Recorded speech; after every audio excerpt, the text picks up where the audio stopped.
আমরা ফ্যাসিবাদকে একটু হটাতে পেরেছি, পুরুষতন্ত্র এখনো রয়ে গেছে। যেসব প্রতিক্রিয়াশীল গোষ্ঠী নারীদেরকে আবার ঘরে ফেরাতে চায় তাদের জেনে রাখুক জুলাই বারে বারে আসবে।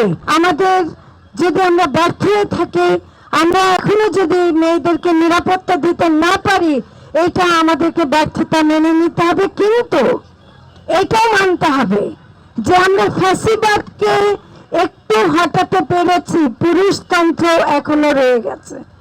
পুরুষতন্ত্রের কারণে এই ফ্যাসিবাদের মানুষগুলো যারা এখনো আছে তাদের মধ্যে পুরুষতন্ত্র রয়ে গেছে বলেই তারা নারীকে আবারও পিছনে ঠেলে দিতে চায়।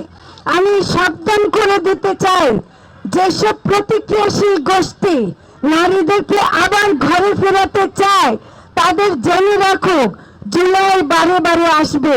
জুলাই শুধু জুলাই মাসে না, আগস্ট, সেপ্টেম্বর, অক্টোবর, নভেম্বর, প্রতি মাস জুলাই হবে, প্রতিটি মাস জুলাই হবে।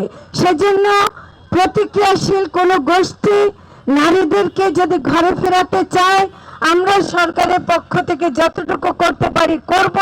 কিন্তু আমার জুলাইয়ের মেয়েরা আবারও আমরা রাস্তায় একসাথে থাকবো, আমরা সবাই মিলে একসাথে থাকবো, সবাই মিলে দেশকে সুন্দর করে গড়ে তুলবো, নারী ও শিশুদের জন্য নিরাপদ করে তুলবো।